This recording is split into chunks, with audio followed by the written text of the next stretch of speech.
আজ সকালের ব্রেকফাস্ট হবে গরম ভাত, সাথে ইলিশ মাছের তেল, তার সাথে রয়েছে আলু বেগুন দিয়ে ইলিশ মাছের তরকারি, আর এখানে রয়েছে ইলিশ মাছের শাপলা বটি।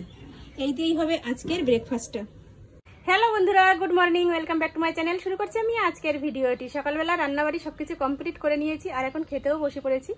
ছেলে স্কুলে চলে গিয়েছে, আর এখন আমি একা খাবো। মাকে খাইয়ে দিয়ে এসেছি, আর ভাত তরকারি সবকিছু দিয়ে এসেছি। ওই ঘরে দাদা বাবা সবাই খাবে। তো চলো খাওয়াটা শুরু করি, আর সারাদিন কি করি না করি সবকিছুই তোমাদের সাথে শেয়ার করবো। তোমরা ভিডিওটা দেখতে থাকো। আর একটা দুঃখের বিষয় কি, গতকালকের ভিডিওটা না এখনো আমি ছাড়তে পারিনি, মানে ভয়েস দিতে হবে, ভয়েসটা দেওয়া হয়নি। ভয়েসটা দেওয়া হলেই ভিডিওটা আপলোড করব। তো চলো দেখতে থাকো, দেখি কখন ছাড়ি ওই ভিডিওটা। হয়তো ছাড়তে ছাড়তে বিকালও হয়ে যেতে পারে, কেননা কাজের প্রচুর চাপ রয়েছে। দেখো, কাজের জন্য কথাও মানে বেঁধে যাচ্ছে মুখে, প্রচুর চাপ রয়েছে। কাজগুলো একটু সেরে নিই, তারপরে ভিডিওটা আপলোড করব। প্রতিদিন তো একই টাইমে ছাড়া হয় না, জানোই তো। বাড়িতে অসুস্থ মানুষ থাকলে একটু 19-20 হয়ে যায় কাজকর্মের দিকে। তো চলো দেখতে থাকো ভিডিওটা। আর কেমন লাগলো আজকের ভিডিওটা অবশ্যই তোমরা কমেন্ট করে জানিয়ে দিও কিন্তু, আর ভালো লাগলে লাইক করবে। আর আমার নতুন বন্ধুদের বলছি, চ্যানেলটি সাবস্ক্রাইব করে আমার পাশে থেকো। সকালবেলা খাওয়া দাওয়ার পরে আর তোমাদের সামনে আসা হয়নি, আর এখন হচ্ছে রাত 9:45 বাজে। আসলাম তোমাদের সাথে একটু গল্প করতে। আজকে সারাদিন কি করেছি না করেছি কিছুই তো শেয়ার করিনি, তবে মুখে তোমাদের একটু বলে দিই বা তোমাদের জানিয়ে দিই, যেটাই বলো। সকালে রান্নাবাড়ি যেটুকু করেছি সেটুকু হচ্ছে সকালের খাওয়া দাওয়া করেছি। তারপরে দুপুরের জন্য আবার রান্না করেছিলাম, সেটা হচ্ছে কচুর শাক করেছি দুপুরবেলা। আমি গতকালকে বিকালবেলায় কচুর শাক কেটে রেখেছিলাম, আর যখন কচুর শাক কাটছি সেখানেও একটা গল্প আছে, সেটা তোমাদের একটু বলি। যে সময় কচুর শাক কাটছি তখন না বাইরে বসেছিলাম, তো ঝমঝমিয়ে বৃষ্টি পড়ছে, আর আমি বৃষ্টিতে বসে বসেই কচুর শাক কেটেছি। তাই ভাবছি যে কাজটা যদি এখন আমি মানে রেখে উঠে যাই, তাহলে আমার এই কচুর শাকগুলো আর কাটাও হবে না, আর রান্না করাও হবে না। আর এমনই একটা কপাল, দেখো, কালকে কচু শাক কেটে রেখেছি, আর আজকে ইলিশ মাছ নিয়ে এসেছে বাড়িতে। তো ইলিশ মাছ দিয়ে তো সকালবেলা যা যা করেছিলাম সেগুলো দিয়ে খাওয়া হয়েছে। ইলিশ মাছ দিয়ে বেগুন আলু দিয়ে রান্না করেছিলাম, তারপর ইলিশ মাছের তেল, ইলিশ মাছ ভাজা দিয়ে খাওয়া হয়েছে, আর সাথে করেছিলাম শাপলা বটি ইলিশ মাছ দিয়ে। আর তারপরে আবার দেখলাম যে মাছের মাথা কাটা যেগুলো রেখে দিয়েছিলাম সেগুলো দিয়ে কচুর শাক করেছি, সাথে একটু বাদামও দিয়েছি, সেটা তোমাদের সাথে শেয়ার করা হয়নি। খাওয়া দাওয়া করে দুপুরবেলা তারপরে আবার আজকে একটু মানে বাড়ির পাশেই একটা ভাই বউদের বাড়িতে ঘুরতে গিয়েছিলাম। যাওয়া হয় না আগে, ওই বাড়িতে যে মেয়েগুলো ছিল, মানে আমার বান্ধবী যেগুলো ছিল, ওদের সাথে ওদের বাড়িতে অনেক সময় কাটাতাম।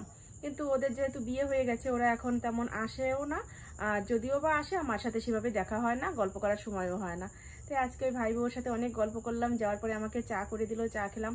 এমনকি বাড়িতে মাংস রান্না করা ছিল, বলছে দিদি মাংস রয়েছে একটু খাও, বাটিতে করে একটু দিয়ে। আমি বলছি না গো, আমি খাবো না, এই মাত্রই আমি খেয়ে এসেছি। বেশ ভালো লাগলো। আর আমি ওকে বলছি কি যে দেখো, তোমাদের বাড়ি আসি না করে আজকে এসেছি, আর এমনই মোবাইলটাও সাথে করে আনিনি, যে একটু এই সুন্দর মুহূর্তটা যে শেয়ার করব, সবার সাথে ক্যামেরা বন্দি করব। তো বলছে তাতে কি হয়েছে, সবকিছুই যে ক্যামেরা বন্দি করে রাখলেই যে হবে তা তো নয়, মনে রেখে দিও তাতেই হবে। বলছি বাহ, খুব সুন্দর কথা বলো তো তুমি। বেশ ভালো লাগলো কথা শুনে। এটা তো সত্যি কথাই, মনের উপরে তো আর কিছু হতে পারে না। ক্যামেরা বন্দি করলে আজকে থাকবে, কালকে ডিলিট হয়ে যাবে, কিন্তু মনের মধ্যে যদি আমি মানে এই ভালো মুহূর্তটা যদি ভালো করে গেঁথে রাখি, এটা কিন্তু সারা জীবন মনে থাকবে, তাই না? তারপরে আবার এসে আর একটা বৌদিদের বাড়ি গিয়েছিলাম। প্রথমে মেন কথা হচ্ছে, প্রথমে গিয়েছিলাম বাজারে, একটু ব্যাংকে গিয়েছিলাম, সেখান থেকে আসার পথে বৌদিদের বাড়িতে ঢুকেছিলাম। কিন্তু বৌদি এতটাই কাজে ব্যস্ত যে বলেছিল আমাকে বসার কথা। আর বৌদি পুজো শপিং করে নিয়ে এসেছে, শাড়ি কিনে এনেছে। প্রতি বছরই বৌদি শাড়ি কিনে আনলে আমাদের সবাইকে দেখায়, আর আমিও প্রতি বছর দেখতে যাই, বেশ ভালো লাগে আমার। নিজে কিনতে পারবো, কবে কিনবো সেটা হচ্ছে পরের কথা, কিন্তু কেউ যদি প্রথম পুজোর আগে শাড়ি কিনে নেয়, মানে অনেকদিন আগে কেনা হয়, সেইগুলো কিন্তু দেখতে আমার ভীষণ ভালো লাগে। তো প্রতি বছর যেমন যাই, আজকেও গিয়েছিলাম, কিন্তু দেখতে পারিনি, চলে এসেছি। আমাকে বলেছিল ব্যাগ থেকে খুলে বের করে দেখতে, কিন্তু সেই দেখায় না, অতটা আনন্দ লাগে না। বৌদি নিজে বসবে, নিজে হাতে খুলে দেবে, সেটার বিষয় নিয়ে অনেক গল্প হবে, বেশ ভালো লাগে। তাই চলে এসেছি, অন্য এক সময় যাব, গিয়ে দেখে আসবো কি শাড়ি নিয়েছে। এই হচ্ছে মানে আজকে দুটো বাড়িতে গিয়েছিলাম, সেই দুটো বাড়ির কথা বললাম। আর তারপরে আমি কি করেছি বাড়িতে সেগুলো তোমাদের একটু বলি। স্নান করে নিয়েছি, আর আজকে শ্যাম্পু করেছি। আমার চুল দেখে তোমরা বুঝতে পারছো যে আজকে শ্যাম্পু করা রয়েছে। আর মাকে তো সারাদিন টুকটাক করে এটা সেটা দিতে হয় খেতে, সেটা খেতে দিয়েছি। তারপরে ওষুধ খাইয়েছি। আর মাকে এখন তেমন একটা ভিডিওতে আনছি না। তোমরা হয়তো ভাবতে পারো যে দেখো মুখে বলে, সত্যিই কাজগুলো করে কি করে না জানি না, দেখায় তো না। মা এমন মানে ভাবে এখন পরিবেশে থাকে, সেটা না ক্যামেরার সামনে আনা সম্ভব হচ্ছে না। কেননা মা তো এখন শাড়ি ঠাড়ি সেরকম পরে থাকতে পারে না, শুধু উপরে নাইটি পরে, এমনকি নাইটিও এখন গায়ে রাখতে পারছে না, শুধু ছায়া বিলাস পরে থাকে। তাই সেটা তো আর আনা যায় না। যখন চাদর টাদর গায়ে থাকে তখন একটু তোমাদের দেখাই। আর যেভাবে থাকে সেটা আর সব সময় না একটা অসুস্থ মানুষকে ক্যামেরার সামনে আনাটাও ঠিক নয়, এটা তো সত্যি কথাই। বলো, মুখে যেটা বলি সেটা যদি কেউ বিশ্বাস করার হয়তো করবে, আর যদি মনে করে যে না এগুলো মিথ্যে, শুধু মুখেই বলছে ভিডিও করার জন্য, সেটা যদি মনে করে তাহলে তো কিছু করার নেই। বলো, মাকে যদি আমি ওষুধ না খাইয়ে দিই, ভাত না খাইয়ে দিই, বা ওকে কোনো ফল কোনো কিছু না খাইয়ে দিই, তাহলে মা তো খেতেও পারে না, মা তো নিজে হাতে খেতে পারে না। এটা যদি বিশ্বাস করার হয়তো করবে, আর না করার হলে আমার কিছু করার নেই, সেটা যার যার মনের ব্যাপার। আর সারাদিন চলছে, কাজকর্ম চলছে। আর ছেলে এতক্ষণ ঘরে বসে বসে ওর একটা বন্ধুর সাথে ও ভিডিও শুট করছিল।